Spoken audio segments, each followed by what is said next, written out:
Today in the review meeting chaired by our Honorable Chief Minister, as you have been informed by the HS,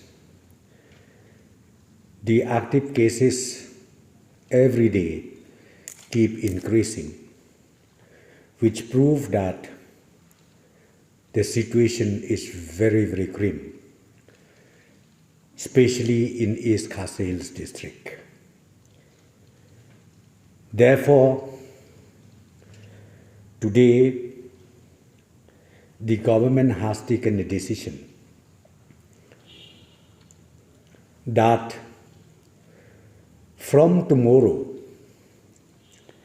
8 p.m., from tomorrow 19 May, 8 p.m., we will impose total lockdown in East Khasi Hills district up to 31st May 21 at 5 a.m. in the morning.